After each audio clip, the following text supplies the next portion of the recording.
testify in the court. Okay. So there's an His AKA. real name, right. His name is Dennis or Denny. Dennis or Denny. Nolan. What is it? Yes, Denny Nolan. Nolan. Which is a foster care child, but he's also Denny Wallach. He's also Denny Wallace. Mm-hmm. And he's a foster care? He's actually a foster care. He was in the foster care system. Correct, that's right. And he actually used an alias in the case by the name of Denise Lynn Glazer. Denise Len Glazer. That's his transgender female name. Correct. All right, so we've got two strangers, completely not related to you in any way possible, goes to some court in your state or in another state? No, in a state. Let me make this very clear too. This man, the Sullivan guy, is the main guy they used in the beginning. Okay. And he's a resident of Colorado. He's domiciled in Colorado to this day. So he's not even a resident. He goes into California. Okay, so California. Right. Yeah. Right. I used to live there, but I moved fair and square when my baby was 3 Hey, listen, years. I lived in New York too in the 80s. I don't live there anymore. It doesn't mean some court and some stranger can go run into New York and go to some family court and say he's my husband and I want custody of this kid. I mean, it doesn't matter if I lived there in the 80s. It doesn't matter if you used to live there. We don't live there anymore. Exactly. You know, and I live in Germany, in Munich, since 1994 to 2011. I came back. I didn't have any domicile, neither did my separated husband at the time, to come into Rhode Island, go to a judge and say, hey, judge, I want custody of my kids, and neither one of us live here in this country. So, I mean, this is all illegal. Right. So that's what's important in my case is that neither party, myself or this fake guy, and I didn't know him. I dated him for like a month and a half or 2 months, and I didn't know him. But the thing is that it was all a setup. I realized that. And that's another part of the case. Do they call them handlers? Are these the handlers that they show up and they hire people to come around you and try to get involved in your life and become a partner? And then they're there to watch you and get involved in your life, track your whereabouts. So he basically was sent in, become your boyfriend or get close to you, and in less than 2 months, he's gone with your son. Right. So so that's exactly. They use another person to get close to me. That basically these guys are all working together. And she was in this ministry, this church I was about to bring up, the sister church to the trafficking organization. Her name is Gina Mish, M-I-S-C-H, Gina Mish. So she's in this ministry. That's a trafficking ring. Right. She works together with Hold on. Gina Salas. We got a fire truck going by. I'm videotaping this from a friend's an art studio. It's not my studio that I'm doing, so it's like fire truck stuff. So you've got this woman around you now. Is she friends or somehow with this guy who's now in your life? Let's call him the handler, Brian Sullivan. She sticks up for him, and she literally basically discredits me. I found out, and she had been for almost the entire case, like back to 2010, for the second federal kidnapping of my son from Alabama to California in 2010. So she keeps showing up. She keeps showing up. You don't even know her, but yet she's involved everywhere you turn, right? No, I knew her. I did know her. I knew her way before I had a child. I knew her in ministry is how I knew her.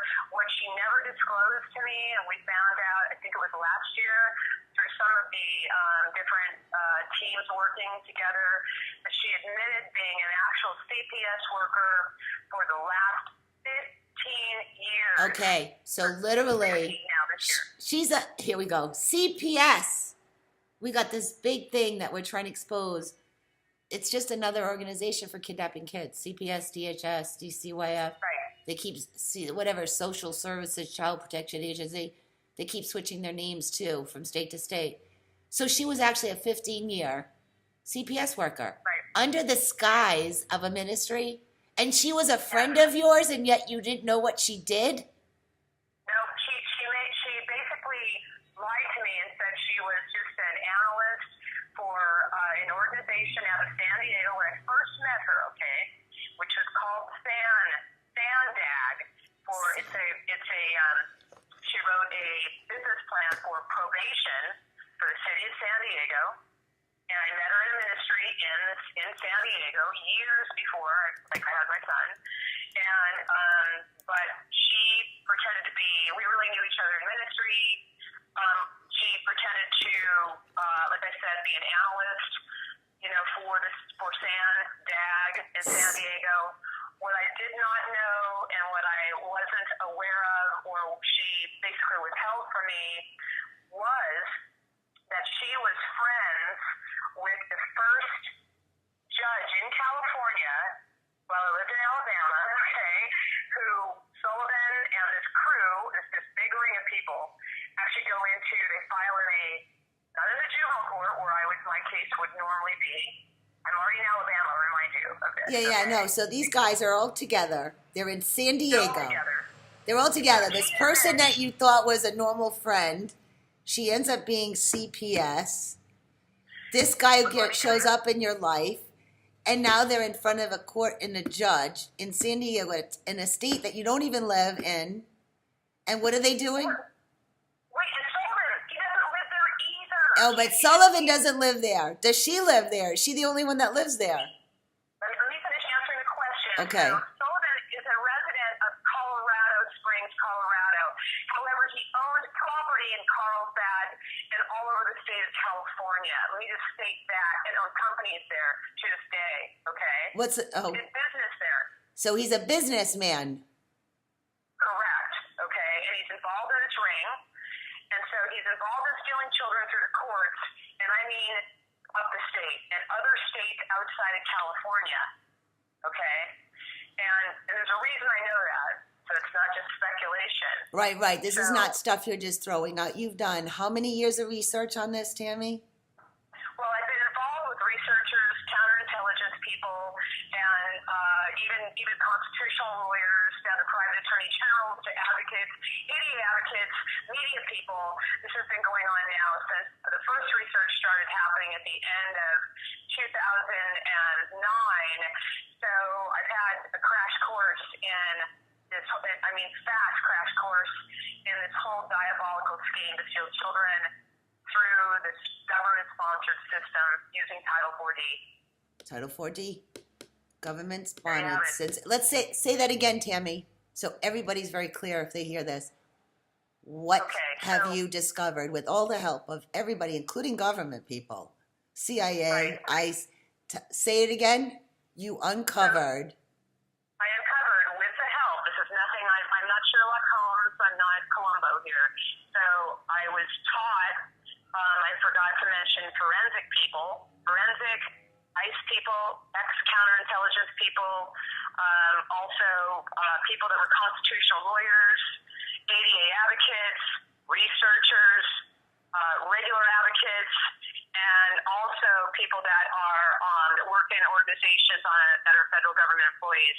That's who helped me, who taught me, who I've been working with to this day, but starting out with basic advocates from 2009 is how I learned that I'm really a victim, and so is my son, of something called government-sponsored kidnapping through Title 4D. Title 4D. That's exactly what it is. Title 4D. Everybody's got to start addressing this. Title 4D. I mean, this is it. And this is something that was hidden. And who started the Title 4D, Tammy? This would be the Clinton administration, and this is the Kids for Cash, No Child Left Behind Act put in place by Bill Clinton during the 80s in one of his first terms. Okay, so Bill Clinton is the one who put in this Title 4D. Yes, Kids for Cash. Kids for Cash. So, thanks to the Clintons, now we all know why our kids are all being kidnapped and trafficked and sold and given to pedophiles, fathers, particular, or foster care parents that are pedos. it's Title 4D, and it was Bill Clinton. Or illegally adopted out.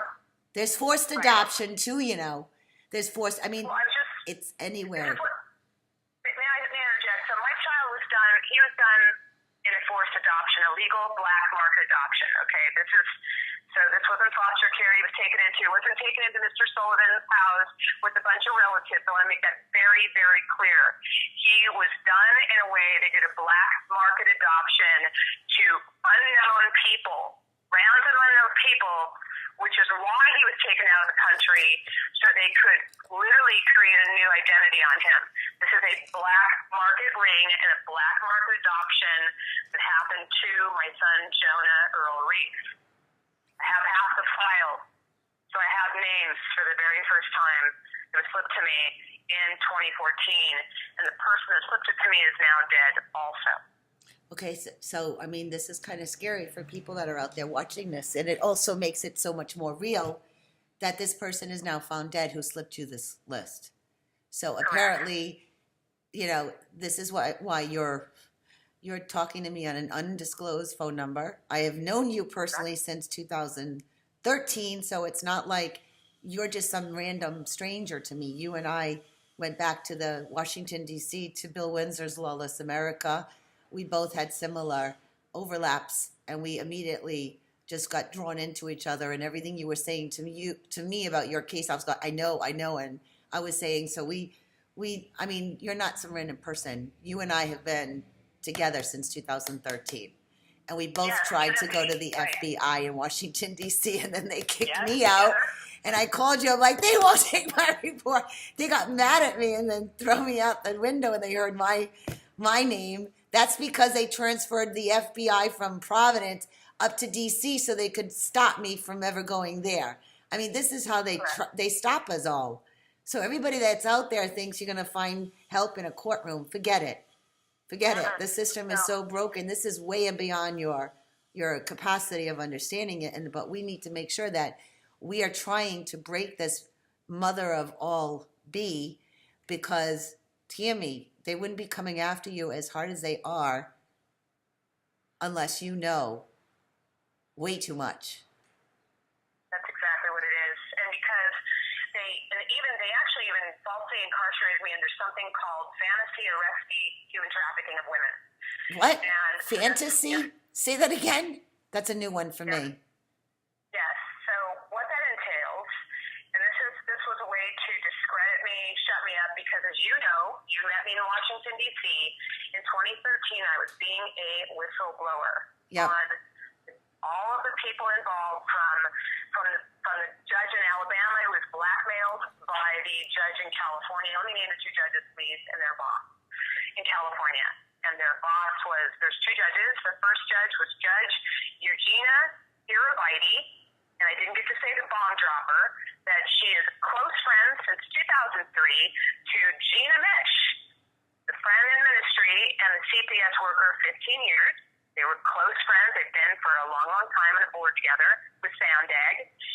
Second judge was Judge Gregory Pollack, who actually finally did the international kidnapping, along with Sullivan and along with Denny Wallach, Denise Glazer, and along with Jane Wesley Brooks, who is the attorney for Sullivan, managed by Dan Sullivan, another relative of Sullivan, along with Sergeant Timothy Sullivan out of Carlsbad Police Department was involved, and he was the boss of investigator of Carlsbad, Carol Schneider, who worked with a DA that's believed they may have brought her in from North Carolina, her name to cover up the kidnapping, the international kidnapping in North Carolina. The last time I saw my son, November 5th, 2012. So, because it's a third state involved, unfortunately, is what happened.